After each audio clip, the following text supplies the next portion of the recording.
السلام عليكم ورحمة الله تعالى وبركاته، متابعين القناة. أهلا وسهلا ومرحبا بكم جميعا. عواش مبروكة على الجميع. تحية لكم كاملين. شكرا الناس اللي كتواصل معنا، الناس اللي كتفاعل في لاشين. مرحبا بكم. اليوم ان شاء الله نفرشوا معكم هذا الصالون طراودي اللي كيطلع تبارك الله رائع بالنسبة لي زاكسيسوار ديالو، ولا المخاط الكبار ولا الخدمة، كيطلع داكشي تبارك الله هائل.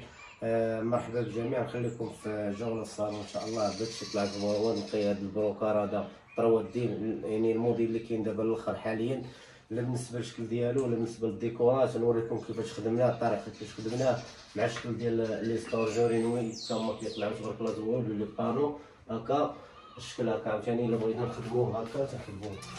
يعني هذا شكل جديد، هذا كيليفلي قرب عليه هنا. بالنسبه لهذا الشكل هذا اللي كيليفلي هكا، يعني كتخدم هكا الخدمه ديالو كيجيب ليفلي هكا جورينوي. اللي بغيتي تظلم راه تظلم هكا الشكل ديالو، بغيتي تفتح راه كتفتح. دونك فهمتيني، حتى بالنسبه للانسان اللي بغى يفتح راه تيفتح. من هنا ملي تيبان لك عاوتاني الضو هكا. بغيتي تسد راه تتسد على الطريقه هذا. هاد البارو هذا ما كيتجمعش لداخل وما كيدورش، يعني الموديلات الجداد درناهم هكا، خدمناهم على هاد الطريقه. ملي كيجيو فيهم هاد لي بلي هكا الشكل ديالهم تبارك الله رائع، يعني مع هاد الخشب هذا اللي منقوش هكا لي زيستراس ديالو هكا. حتى من هنا نفس السيستيم، نفس كلشي. بالنسبه لهاد لي بانو هكا كيجيو الشكل ديالو، هما تيهبطوا تيطلعوا على حسب الميزان. شي بغيت تهبطهم بزاف بغيت تهبطهم، بغيت تطلعهم تطلعهم. كاين الكليان اللي تيبغي يهبطهم هكا كيجيو مثلا هكا في سيستيم واحد بالنسبه للشكل.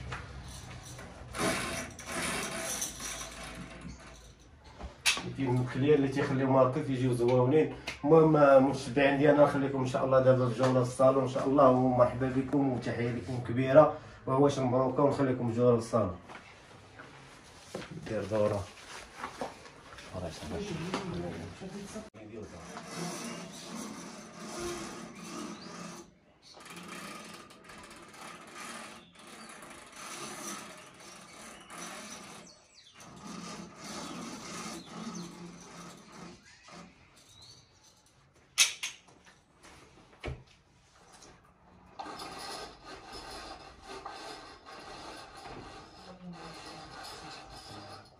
قربت الموضه.